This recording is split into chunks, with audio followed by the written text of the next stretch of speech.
வணக்கம் உறவுகளே. நடிகர் திலகம் சிவாஜி கணேசன் சிறப்பான தரமான நடிகர். அவரது நடிப்புக்கு ஈடு யாருமே இல்லை என்பதை யாரும் ஒப்புக்கொள்வார்கள். அவர் ரொம்பவே ஹெவியான வேடமேற்று நடிப்பார். பாசம், வீரம், நேசம் இப்படியான காட்சிகளில் அவர் நடிக்கும் பொழுது ரொம்பவே இயல்பாகவும் அற்புதமாகவே இருக்கும். ஆனாலும் அவர் பல காதல் படங்களிலும் நடித்திருக்கிறார். அப்படி அவர் காதல் காட்சிகளில் நடிக்கும் பொழுது தனக்கென்ற ஒரு பாணியை பின்பற்றுவார். ஜெமினி கணேசன், எம்ஜிஆர் மாதிரி ஒரு பாணி அல்ல, தனக்கென்ற ஒரு பாணியை பின்பற்றுவார். அவர் காதல் காட்சிகளில் நிறைய முத்தங்கள் கொடுத்து நடிப்பார். நீங்கள் அவதானித்தால் புரியும். கதாநாயகர்களுக்கு நெற்றியிலோ கழுத்திலேயோ முதுகிலேயோ கன்னத்திலேயோ முத்தம் கொடுத்தபடி தான் அவர் காதல் காட்சிகளில் நடிப்பார். ஈவன் மனைவியாக நடிக்கும் பொழுது, குறிப்பாக கேஆர் விஜயாவுடன் நடிக்கும் பொழுது மார்பில் புதைந்து முத்தம் கொடுத்தெல்லாம் அழுவார், கட்டிப்பிடிப்பார். அது பாத்திரத்தினோட இயல்பாக இருப்பதனால் எங்களுக்கு அது விரசமாக தெரிவதில்லை உறவுகளே. இப்படி கேஆர் விஜயா, வாணிசிறி, ஜெயலலிதா, சரோஜாதேவி போன்றவர்கள் எல்லாரும் நடித்தாலும் சிவாஜி கணேசன் பத்மினியோடு நடிக்கும் பொழுது வித்தியாசமான ஒரு உடல் மொழியையும் கெமிஸ்ட்ரியையும் காட்டினார் என்பது உண்மை. இதனால் பத்மினிக்கும் சிவாஜி கணேசனுக்கும் இடையே காதல் இருந்தது. இருவரும் ஒருத்தரை ஒருத்தர் விரும்பினார்கள். ஆனாலும் அது திருமணத்தில் முடியவில்லை. காரணம், பத்மினி நாயர் வகுப்பைச் சேர்ந்தவர், சிவாஜி தமிழ்நாட்டில் தேவர் குலத்தை சார்ந்தவர்கள் என்பது கூடி இருக்கலாம். ஆனாலும் அவர்கள் காதல் கைகூடவில்லை. பத்மினி கேரளாவில் மணந்து கொண்டார். சிவாஜி கணேசன் தனது சொந்தத்தில் மணந்து கொண்டார். பிறகு பத்மினியின் கணவர் இறந்த பிறந்து மீண்டும் பத்மினி நடிக்க வந்தபோது அந்த காலகட்டத்தில் மீண்டும் சிவாஜி கணேசனுடன் நெருக்கம் காட்டினார் என்ற ஒரு செய்தியும் இருக்கிறது உறவுகளே.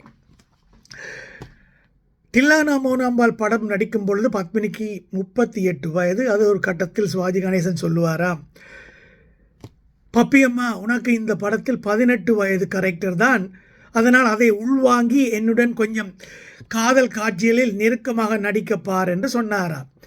பத்மினியை பப்பியம்மா என்றுதான் சிவாஜி கணேசன் கூப்பிடுவார் என்பது குறிப்பிடத்தக்கது உறவுகளே. எல்லோரிடமுமே நடித்தாலுமே ஒரு நாயகன் படத்தில் பல கோ ஆக்ட்ரஸோடு நடித்தாலும் ஏன் எல்லோரையும் காதலிப்பதில்லை, ஒருத்தர் மீது மட்டும் அவர்கள் காதல் கொள்கிறார்கள் என்பதுதான் புரியாத புதிர். ஏனென்றால் காதல் எப்பொழுது வரும், யார் மீது வரும், ஏன் வரும், எதற்காக வரும் என்றெல்லாம் சொல்லிவிட முடியாது. அப்படி ஒரு வரவிலக்கணம் எங்களால் எழுத முடியும் என்றால் காதலை பற்றி மனித வரலாற்றில் இன்று வரை இவ்வளவு உயர்ந்த ஒரு நோக்கமும் உயர்ந்த ஒரு ஃபீலிங்கும் மனிதனுக்கு இருக்க முடியாது. கடவுளும் அப்படித்தான். கடவுள் எப்போ தோன்றுவார், ஏன் வருவார், என் கண்ணுக்கு தெரிவாரா, எதனால் எனக்கு தெரிவதில்லை, எப்போ நான் கடவுளை உணர்வேன், இதெல்லாம் யாராவது சொல்ல முடியுமா? அதே மாதிரி தான் அதுக்காண்டித்தான் சொல்லுவார்கள், லவ் இஸ் கோட் என்று சொன்னார்களோ என்னவோ தெரியவில்லை. எது எப்படியோ உறவுகளே, சிவாஜி கணேசன் பத்மினியோடு காதலில் இருந்தார், பத்மினியும் விரும்பி இருந்தார். ஆனாலும் அவர்கள் காதல் கைகூடவில்லை நிஜ வாழ்க்கையில். உங்களுக்கு தெரியும் உறவுகளே, ஹேமமாலினி என்ற ஒரு நடிகை தென் மாவட்டங்களில் இருந்து தான் வடக்குக்கு சென்றார். அங்கு சென்று பெரிய ஹீரோயினாக வளர்ந்திருந்தார். அவர் கூடி பல நடிகர்களுடன் நடித்திருந்தார் காதல் காட்சிகளில் எல்லாம்.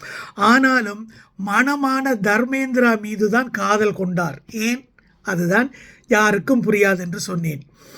அது எப்படியோ நடந்துவிடும், ஏன் நடக்கும் என்று தெரியாது.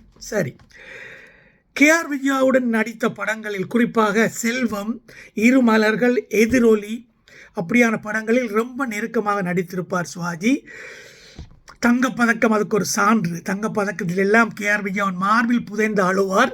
ஆனால் அது விரசமாக எங்களுக்கு தெரியாது.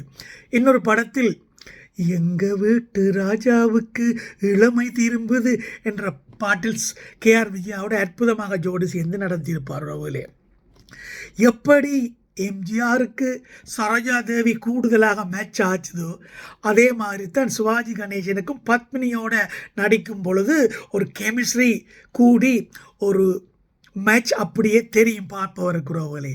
தில்லானா மோனாம்பாள், வியட்நாம் வீடு, தேனும் பாலும், இருமலர்கள் போன்ற படங்களில் அவர்களது ஜோடி பொருத்தம் எவ்வளவு ஸ்ட்ராங்காக இருந்தது என்பதை நீங்கள் பார்த்து புரிந்து கொள்ளலாம் உறவுகளே. இப்படி எல்லா காதல் காட்சிகளிலும் அணைத்தபடி, முத்தம் கொடுத்தபடி, உடலை தடவியபடி, மார்பில் புதைந்தபடி எல்லாம் சிவாஜி கணேசன் நடித்தாலும் அவரது காட்சிகளை பார்க்கும் பொழுது எந்த விரசமும் தெரியாத உறவுகளே. அதுதான் நடிகர் திலகத்தின் ஸ்டைல். அதைவிட இன்னொரு கிசுகிசு கூட அந்த காலத்தில் அடிபட்டது உறவுகளே. டான்ஸ் பாட்டலுக்கு மட்டுமே வந்து ஆடும் நடிகை ஒருத்தி இருந்தால் அந்த காலத்தில் சிஏடி சவுந்தலா என்று உங்களுக்கு நினைவிருக்கும். சிவாஜியுடனும் அவ பல படங்களில் நடித்திருப்பா. பாடல்களில் குடிமகனே பெருங்குடிமகனே அந்த பாடல், மாப்பிள்ளையே பார்த்துக்கடி மைனா குட்டி அந்த பாடல், தவ புதல்வன் என்ற படத்தில் love is fine darling when you may அப்படியான பாடல்கள் எல்லாம் நடிப்பார். அந்த நடிகைக்கும் நடிகர் திலகத்துக்கும் சில தொடர்பு இருந்ததாகவும் ஒரு அஃபேர் அவுட் சைட் சினிமா இருந்ததாகவும் சொல்லி கொண்டார்கள். ஆனால் அது எவ்வளவு தூரம் உண்மை என்று தெரியாது. ஆனால் அப்படி ஒரு வதந்தி இருந்தது. உண்மை உறவுகளே.